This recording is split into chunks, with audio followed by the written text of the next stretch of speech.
everybody, and welcome to our 14th Lead Strong episode. My name is Celine Floyd. I'm one of the directors of our talent practice here at Capfinity, and I am joined by my ever patient, ever wonderful co-host Stephanie Hopper, who will introduce herself shortly, and our two fantastic guests that we also have with us. As I say, we work at Capfinity. We are a strengths-based assessment and development consultancy organisation. We support organisations around the world with offices in the UK, Australia and America. And Steph and I work on Altitude, which is our leadership assessment and development offering, which specialises in the strengths-based support of leaders across organisations. Delighted to be here today, as I said, our 14th episode, which feels unreal, and focusing today on the topic of leadership agility. So Steph, over to you. Hello. Hello, Celine. I like that you call me ever patient. Can someone tell my husband? I feel like you're ever patient with me. It wouldn't be that adjective, I don't think, ever. So like Celine, I am one of the directors of the talent practice at Capfinity. I specialise in development, and I'm really thrilled with the two guests we've got with us today. I'm going to ask them to introduce themselves. So let me come to Divya first. So Divya, perhaps you'd like to introduce yourself and just tell us maybe why you're passionate about leadership generally. And it would be great to just hear a little bit about your experiences. Yeah, sure. Thanks so much, Steph, for having me here today. And so for people who don't know me, I'm Divya Chadha Manek. I'm the Director of Business Development and Marketing for the quite a mouthful NIHR Clinical Research Network. So that's the National Institute for Health Research Clinical Research Network. And I've been in the organization for 14 years, but perhaps more notably over the last 18 months now in the pandemic, I was seconded out to the vaccine task force as the clinical trials lead for all the COVID-19 vaccine trials. So it's been an exciting journey for me, not just in the NIHR for 14 years in leadership, but actually over the last, in my time within the vaccine task force. But I guess you asked me the question, Stephanie, about why passionate about leadership. And for people who don't know the organization that I've been in, or I feel like I've been in it my entire career, the National Institute of Health Research, it's all about, it's a networked organization that covers the country. So my early career, I was leading teams across different geographical boundaries, different NHS organizations with a complicated hierarchical structure. And I think for me, I realized leadership is what brings teams and organizations, no matter how complicated they may be, together. And I am actually, and I can share this, I guess, I am actually leaving the organization in a couple of weeks. But what's really interesting is I was clearing my desk out just earlier today, and I found my first ever strengths-based profile leadership course that I went on, which was from about 14 years ago itself. So I came into the organization and did one first. So I think of myself as not being passionate about leadership, but actually I am, just because I think it's such a key skill and asset to have to be able to do our jobs and work with each other better. Brilliant. So that's me, I guess. Fantastic. Thank you, Divya. I look forward to hearing about your next move. But now over to Nick. So Nick, perhaps you'd introduce yourself and tell us a bit again about, I know you are very passionate about leadership. I am. Hi, everyone. Thanks for having me along. Yeah, I'm a leadership development manager currently. I've spent the last sort of 7 years working either in learning and development or leadership development. I'm a business psychologist by trade, and a reformed accountant before that. Can you believe? So I've got quite a varied I didn't background. know that. You kept that quiet. Oh, I don't talk about it often. But no, some of my best friends are accountants, so I won't speak ill of accountancy, but it taught me a lot about business.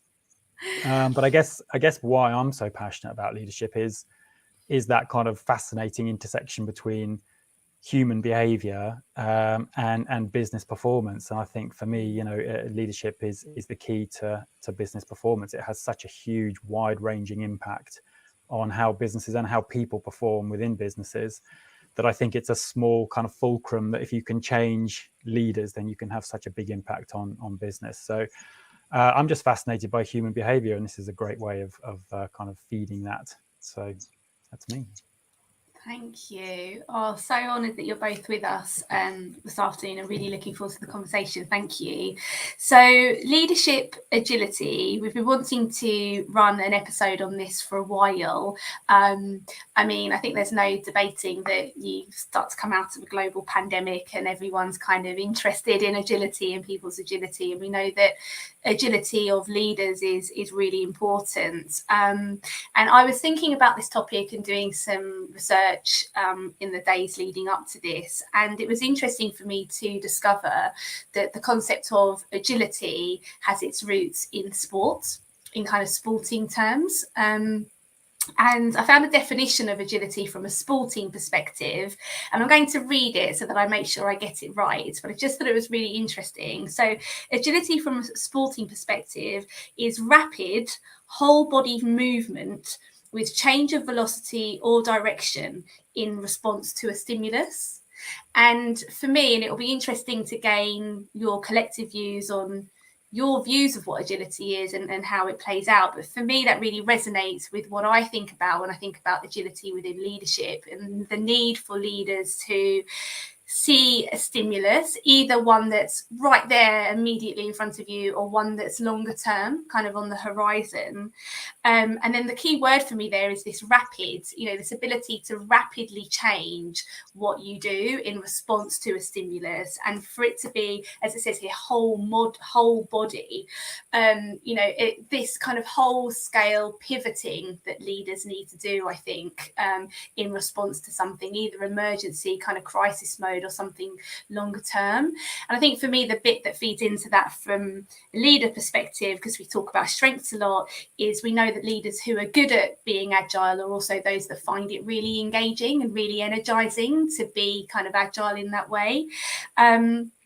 And we know that from the research that leadership agility is one of the most predictive kind of traits when it comes to the sustainability of an organization and the performance and the growth of an organization. And then I saw a really kind of fascinating, slightly kind of disturbing statistic the other day as well, which said that apparently since 2000, 50% of the companies in the Fortune 500 no longer exist. And so I think there's this kind of perfect storm, isn't there, of, there's a lot of change afoot, there's a need to change, and a big role, leaders playing a big role in that. And so my first question really is why you both think that an agile being and a leader being agile is so important in this day and age. What do you think is feeding into that research? Why is it important? So Nick, coming to you first, what are your views on that? Yeah, well, firstly, it's just interesting that you brought up that sporting analogy, and I know that often in business and certainly in leadership development, we're encouraged not to use too many sporting analogies because I know it turns some people off. But yeah, I was reading something this morning actually that was describing sort of Muhammad Ali as the ultimate kind of agile person, because when you're preparing for a big fight, you can plan as much as you can or as much as you want, but there's no way of knowing kind of when you're going to have a punch thrown at you or when you're going to see an opportunity to land a punch on your opponent. So it's quite interesting that you read that, and I think that does mirror my view of agility too, I suppose. It's about the ability to quickly spot and exploit opportunities, I suppose, if you're going to summarize it into a soundbite. But I suppose it's a bit more than that for me as well. It's a bit around sort of how you deal with complexity and ambiguity, how you make sense of things, how you can be decisive, innovative, as well as being results driven. So for me, it's as much about switching your focus between often competing or conflicting things. It's spinning plates, if you like, and it's being able to, I suppose, from a leadership analogy point of view, move from one meeting to another, a meeting about something quite trivial or detailed to a strategic meeting, to an operations meeting, to an HR meeting, and to be able to comfortably switch your focus between those. So I suppose that's what agility means to me. But in terms of why it's important, I suppose it's that phrase VUCA, isn't it? That I know not everybody is familiar with the phrase VUCA, but this fact that we're living in a world that's volatile, uncertain, complex, and ambiguous. And the phrase VUCA has been around for a really long time, actually, but it feels like the world is becoming more and more VUCA all the time. Yeah. Like we've just never existed in a time that's been more volatile, uncertain, complex, and ambiguous. I mean, I just jotted down some of the things that are happening out in the world at the moment. The pandemic obviously has fundamentally shifted the way we live and work. It's changed the world really irreversibly, I think. Diversity and inclusion, which is suddenly a really hot topic, which was really accelerated to the fore by the George Floyd murder, which was actually at the beginning of the pandemic. So it's all at once. Climate change, Brexit, we've got food shortages, petrol crisis, fishing wars. It kind of feels quite overwhelming for leaders at the moment to navigate their businesses through all these things. So for me, it's just so important to be able to capitalize on and not just survive some of these things, but capitalize on some of these things to drive business performance and to lead people through it as well. So I think that's why it's so important for leaders to be agile in the modern environment. It is just so VUCA. Yeah, there was we had a guest on a few months back. He said that we're in VUCA on steroids. That's what it means. It's just so crazy right now. Yeah, no, I love that. And I love this idea of, as you said, just going from this one thing to the next. And I wonder if the, that's been exacerbated through the virtual working, because I know that we talk about that a lot, don't we? This sense of you turn off of one meeting and within a second you're back into the next. So this kind of pivoting has been really emphasized lately. Thank you, Nick. That was really interesting. Divya, how about you? What are your thoughts on that? I think it's interesting because for me personally, and I can talk about it from my own personal experience, I guess, over the last 18 months in the middle of the pandemic, where the world is kind of looking at you and going, hey, vaccine task force in the UK, what are you going to do? And being part of what I call the steering group and the team that's leading it, really. I guess what was really interesting about why, and actually I can say it now, that all the people around the table were agile leaders.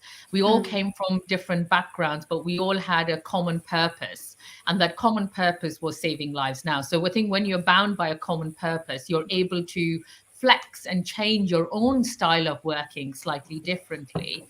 But I think in terms of Nick sort of mentioned this, isn't it? I mean, he mentioned VUCA, but in my head, I was talking, well, what's the difference to agile leadership and the more traditional leadership? In the traditional leadership, everything else is static. Nothing else is moving. You're in your organization, you're in your hierarchies, you've got everything sorted, everything's static. But when everything is so volatile around you, how do you function as an individual?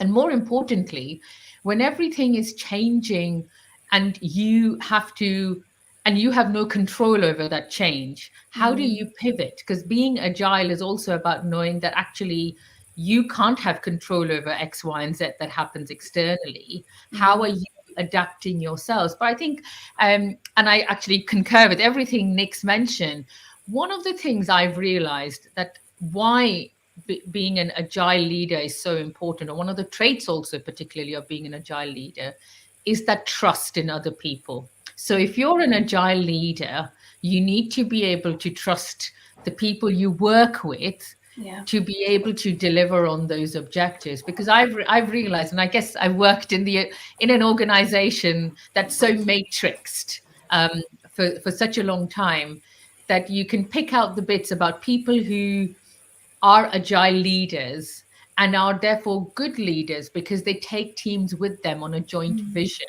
And I think that really plays out quite signimovigantly. So maybe I give you an example of that, if I can, from my experience. So, I moved over to the vaccine task force, and actually there was a mission of what we had to do, and there was okay, this is what you need to do. But then I had to bring the ecosystem together. Regulators, industry, different stakeholders that you have no control over. And you think, okay, how do I manage this? Do I become the leader and become a decisive leader? Or do I become slightly more agile in my way of working with people and bringing and collaborating with them and bringing them on board? And how do I function? And Stephanie, you'll know this. I was what you do in the middle of pandemic. You go on a leadership course. That's what you do.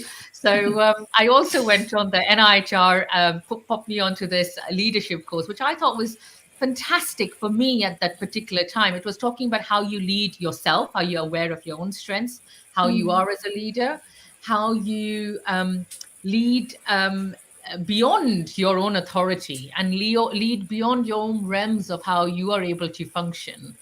And I think, and how you lead others in these unprecedented times.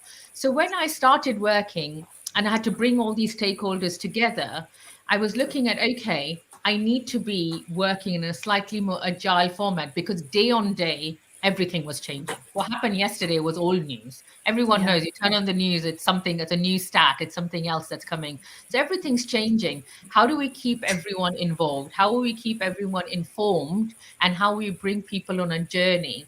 And I had to find different tools. So I call them my tools in my back pocket of how I may function better to kind of work. So I had to find different tools to be able to work in that scenario.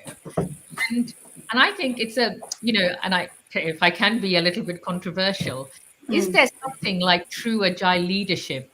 I don't know. I don't know if there's something like true agile leadership. I think it's context that in which we are functioning actually makes us pivot towards. So I think there's a couple of many different things I think I've thrown in there, but that's perhaps good. my experience over the kind of last 18 months that really made me think about agility and leadership and why that's important. Thank you, Divya. And no, this is a safe place for controversy. We love a controversial comment, so we're very welcome here. Really interesting how you've referenced. We often talk about needing to look at things holistically, and of course, agile leadership doesn't exist in isolation. So this, the locus of control and the authority, brilliant and lovely to hear your experience firsthand. Thank you. And I think actually what you were saying, Divya, plays in really nicely to the second question I was going to ask, which is around some research that Forbes published that showed that 87% of top executives self-reported excitement for change versus only 37% of frontline professionals reporting the same thing. So we know, like, the more junior you are, typically the more nervous you feel of the volatility and the ambiguity in these situations. So I guess my question to both of you is how, as leaders, we can work better and harder at kind of not overestimating people's appetite for change and bringing them on a journey. I know I feel sometimes I tie myself in knots thinking about that journey and how to make sure people are with me. But what are your thoughts, Nick? Yeah, I mean, to use that journey analogy, it's funny how people don't get car sick when they're driving the car, right? Because, and to take that into the business kind of environment, people who are leading change tend to be more comfortable with change because they have so much more clarity around what that means, they have control over it, they understand it. And the passengers in the car, if you like, are the ones who kind of go, I feel uncomfortable with it. So I think the first step, as in kind of most things with leadership development, is to understand the impact that you're having on people and to have that self-awareness around kind of how other people feel. So using empathy, compassion, using your emotional intelligence to kind of say, well, this is how I feel about it, but how might other people feel about it? But going to, something else you mentioned there about this kind of appetite for it, I think highly agile leaders might actually be prone to sort of seeking out change and implementing change almost for the sake of it, or they might get such a buzz out of it that they push and drive change that's not always necessary, or they push it at a pace that actually people are uncomfortable with. And it's almost like a dark side of agile leadership, I suppose, if you want to see it that way. But we know that certain personality types and certain leadership styles are so comfortable with change and moving on to the next big shiny thing that they sometimes forget to acknowledge how people feel about it, or people get left behind. So I think an awareness of all of this is a good starting point. And then to start to check in with everyone else. I mean, Divya mentioned, you can't do all this alone. Leadership is not a lone role. You need people around you to help make stuff happen. So start to bring in other people to check in with the teams, to validate your need or desire for change, to make sure that it is in fact needed and you're going about it in the right way. And then to involve people, I think, is really important. So, like I said, I think it's a myth to say that people don't like change. People love change. People make changes all the time. They change jobs, they change partner, they change their hairstyle. It's nonsense to say that people don't like change, but people like change when it's meaningful to them. They can see how it benefits them, and they have a degree of control and autonomy and some skin in the game, if you like. So I think as soon as the change becomes, identified, I think it's then about involving people in the process, giving people a feeling of control over it. There's a great model that describes that really nicely called the SCARF model, which I would recommend people look up if they're kind of leading change, because it helps you understand, what people experience during change and why they might be feeling sort of threatened by change. And we can start to address some of those threats really easily as leaders if we're aware of that. So I think that's what I would say is kind of just bring people along with you rather than sort of imposing change on people, and accept that people will feel differently about things depending on where in the organization they sit. It's a really good point. I love your analogy of the car as well. And I think, it's always a challenge, isn't it? Because as a leader, you've often got information earlier than everybody else. You then get to disclose it at another point in time, maybe with a broader group, and then that group have to start their journey at that point of coming to terms with that change, and it, allowing them that time is hard. And I thought it was really interesting what you said about there are some people who maybe look for change, and I guess one of the dangers can be is that we switch direction loads and we never quite finish off anything. It's all left, chaos behind, but we're pivoting to all these amazing situations. So yeah, really good. Thank you, Nick. And Divya, what are your thoughts there on, how we can work better and harder at not kind of overestimating people's appetite for change?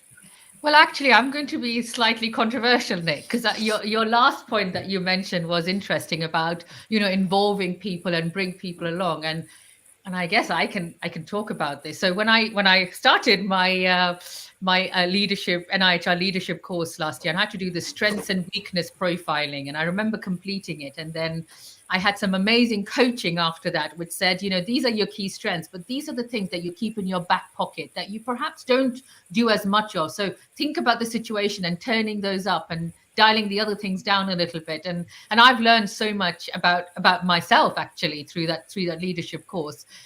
But I'd done that strengths and weakness, and I think that was in February last year, February 2020. And I had my coaching, and basically I was ready to go. I was like, I'm going to make these changes in my leadership style. And comes March, and comes the pandemic. And then one of the things actually, Nick, was that I involve people a little bit more. I do a slightly different way of working. But the context was totally different. The context was no one wanted to be involved anymore.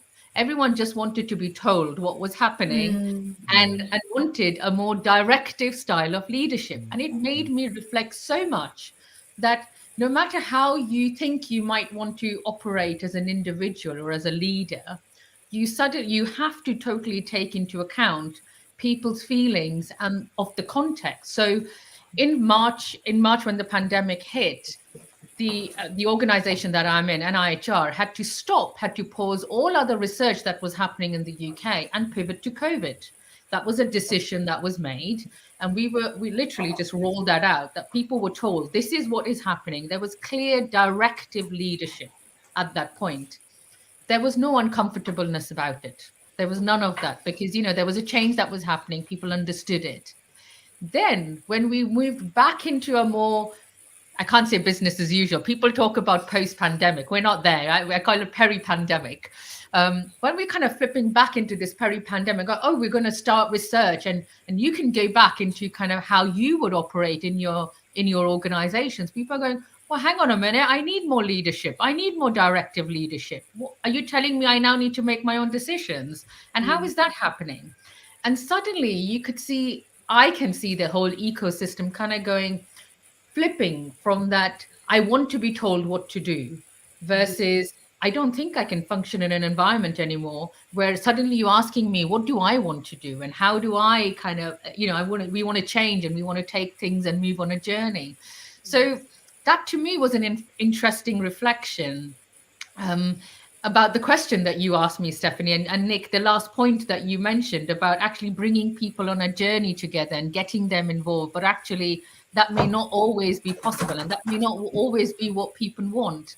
But I think it's just to also go back to the point and the question you asked, that that actually top execs self-report this excitement for change, and only I don't know what you mentioned, 37% did you say, frontline professions actually report the same kind of metric, and the kind of more junior you are. Actually, what's interesting is when you one of the things I've seen is also the same in my organization. And the way in which, and you asked about, what do we do to get people along that journey? Coaching is such a powerful tool, which is so underutilized, I think, in organizations.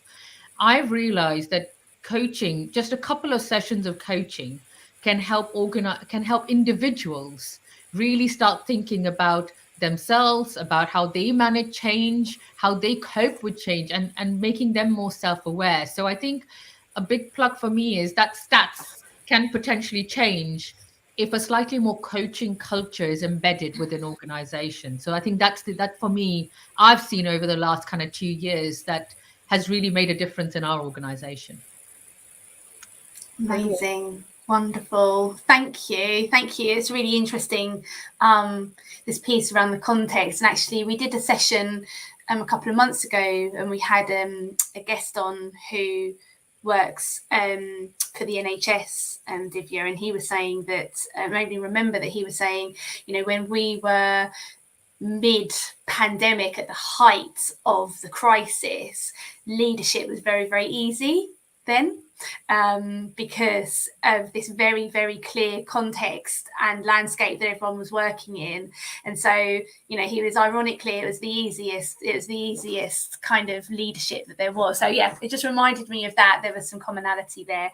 Okay, wonderful. Thank you. So in summary, today, it's been a really amazing conversation, obviously very, very topical at the moment, and we've covered a lot of ground.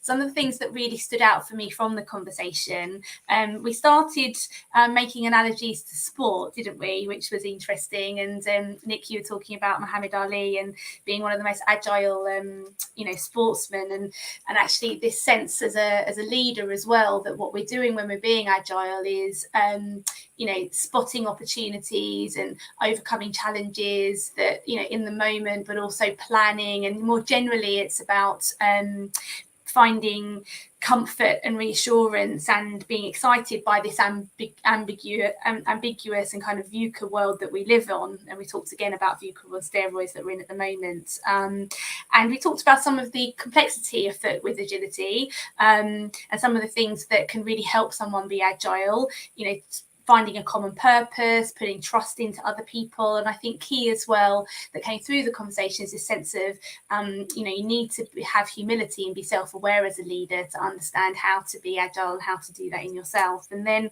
we talked about how to bring other people kind of on this journey with you. And there was another great analogy, which was, no one gets car sick when they're driving. And so how do you get your passengers alongside, and empathy and compassion being important. Nick, you referenced the SCARF model, which would be a good thing for people to Google if they're looking at how to bring people along change.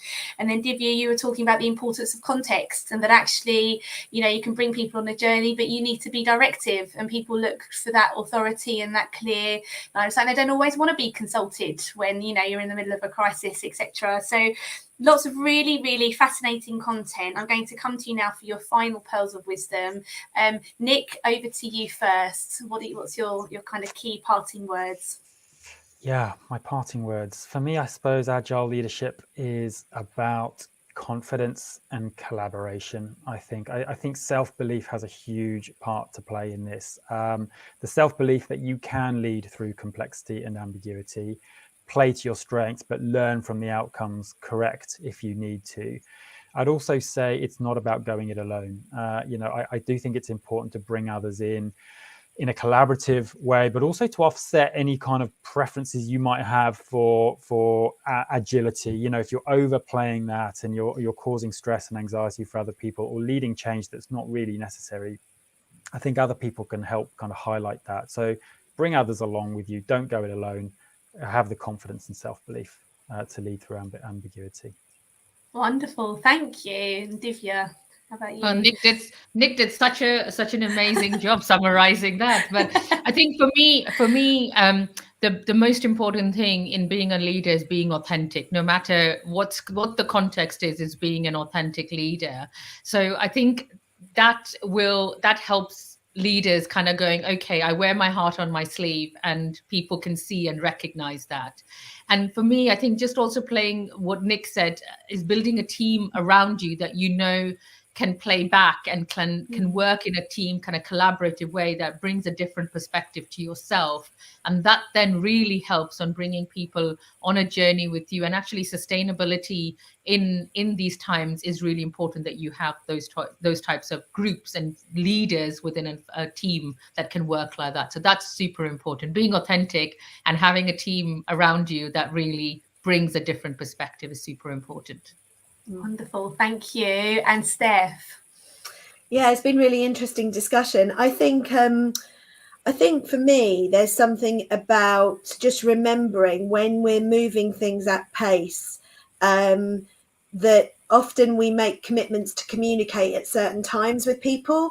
And when something that I've noticed is often there's a lot of energy at the beginning of something, like launching it, getting everyone moving, getting going. And then it often drops off because that, you've kind of done that first piece. And I think that's often the reason a lot of things fail, is because we forget about the follow through. And sometimes as leaders, I think we forget because we maybe don't have the answers.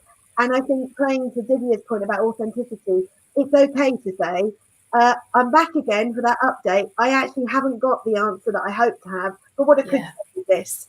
And so I think they're the things that help a team stay with you. Wonderful. Thank you. Well, thank you all so much. Fascinating conversation. What a lovely way to spend half an hour. And thank you to everyone who has joined us to listen, and look forward to seeing you again in 2 weeks' time for our 15th episode. In the meantime, have a good afternoon and a good week. Thanks, everybody. Bye-bye. Thanks, Nick. Thanks, Divya.